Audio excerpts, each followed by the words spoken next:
Hello everyone, welcome back to another Car Talks. This time, I would like to talk about watching videos, watching people do things instead of just doing them yourself. So to start off with, let me ask you a question. So let's say that, I don't know, you want to install a door in your house. With the internet these days, we can go on sites like YouTube or whatever and figure out how to install the door. You'll watch a carpenter say, okay, here's the door, here's the kind of door you buy, here's the kind of screws that you need to screw it in, here's the kind of pins that you need to install the door. Okay, you need to install it this way, get it leveled off, and really give you step-by-step instructions on exactly how to do exactly what you're wanting to do. And after watching that, you may have a sense of, I know how to install a door. That doesn't look hard whatsoever. And you get this false sense of confidence in yourself. You think, that's easy. Taking that back to something in IT, you think like, you go to TechSnips.io. I highly recommend it. Or Pluralsight or LinkedIn Learning or one of these other courses, and watch somebody install some software, set up a DevOps pipeline or something like that. Do anything like that. In fact, learn the skill on how to do it. You go through the course and you just simply watch the video. You don't have another monitor on the side and following along trying to build the project that they're working on. You just watch it and think, I don't have to build that project. I don't have to do this because, it's obvious. Look, you do this. Okay, he did that. Yeah, I'll remember that. It's like that thing where whenever you think that you're going to remember things, but you never do. You think that's why you say to write everything down as you think about it. Capture ideas is a big productivity thing that I do. You have an inbox where you capture your ideas. It's kind of the general same concept, to where you see somebody physically do what you're wanting to do, and you think, I'll remember that, but it never happens.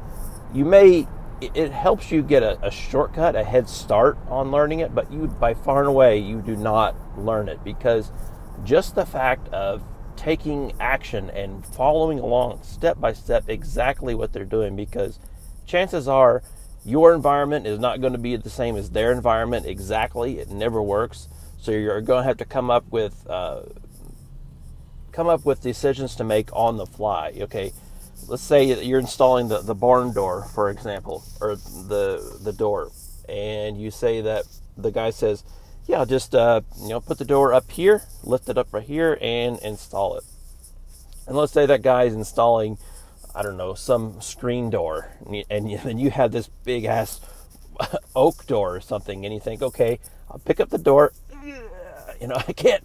That you can't pick up the door because it's not exactly the same. Okay, well now I have to have somebody else, so you have to improvise a little bit. That's exactly the same way it happens on every video you watch, every course you watch. It's never going to be exactly the same as yours. And just the fact of going through step by step, seeing the result of the actions that you take on the screen, and seeing what happens. Maybe there's some kind of error in the product that you're working on. You have to kind of get around that, or maybe I don't know. Anything could possibly happen. The point is, you have to do the thing until you actually learn it. This isn't the difference between a certification exam. I don't want to knock on any cert, because I know some of you really like your certs, but the difference between a cert and an actual skills and experience is a cert. You can probably just watch it, take some notes. Okay, when this happens, choose A. When this happens, choose B. It's rote memorization. However, when you're learning a skill and you're trying to get experience, it's never going to be exactly that easy. You think, okay, if this happens, then you're not going to go back to your notebook and think, if that happens, then I should push this one. You push it, and then Let's say there was you accidentally added some bug in the software that you're working on that that caused something unexpected to fail, or the site that you wanted to access is down, or I mean, it could be anything. The point is, I really want to stress this so much because I recently listened to a podcast, NPR's Hidden Brain, and it was all about just this topic of people get falsely confident in what they can do when they just watch a video.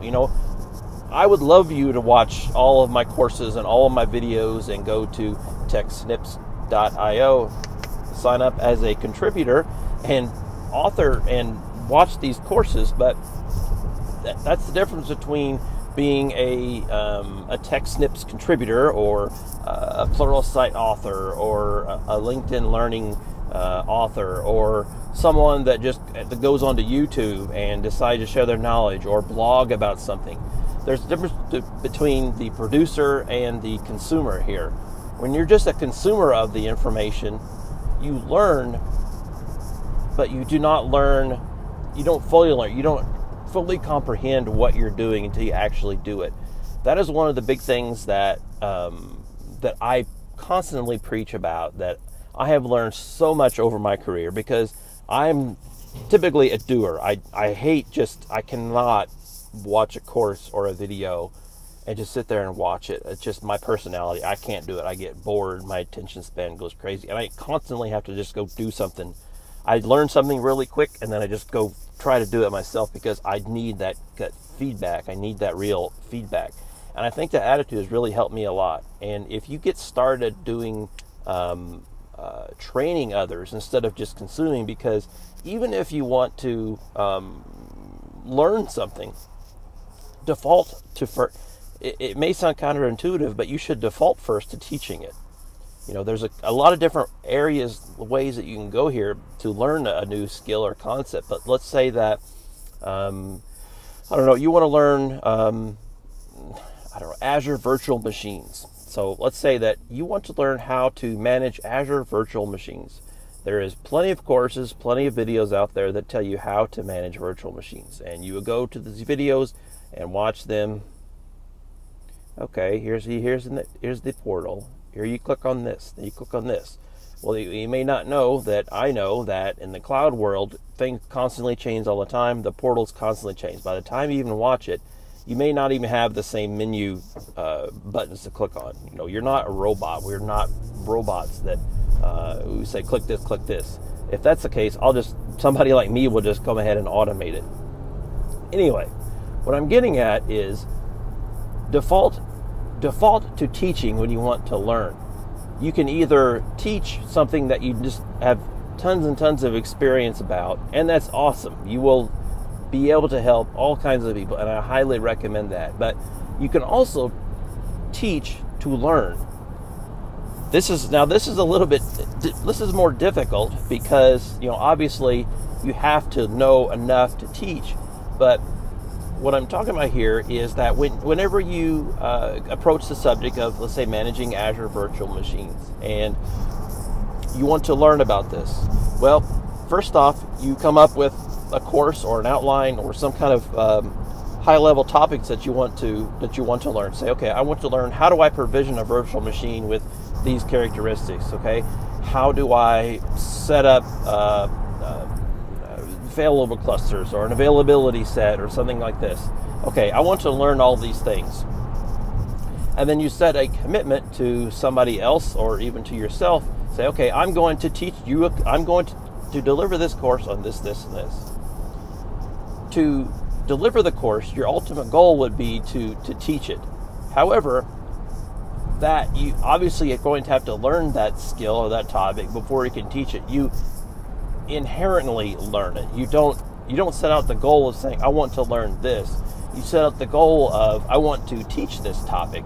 And then through that process, you'll automatically learn it. If you can teach it, you pretty much know what you're talking about. Sure, there's going to be some nuances here and there, and this is really, it really takes a lot of practice to be able to figure out, okay, what's the level that I need to learn, that I need to teach it. But I hope you kind of get the point there. you can set out the goal of teaching and delivering something, blogging, doing a video, writing an article, just explaining yourself. Just the fact of you explaining yourself via text, or what I find it's much easier to explain it via a video or a screencast, because just the act of you saying something and hearing yourself back, it helps out tremendously if you want to learn something. Just like you were talking about to somebody like the if you're not familiar with the rubber ducky, what's it called? The rubber ducky debugging, I think. It's where a developer will set up a rubber ducky or something and just talk to the problems, and they can automatically figure out what the solution is. Just the fact of audibly hearing yourself really helps out quite a bit. So that's today's Car Talks.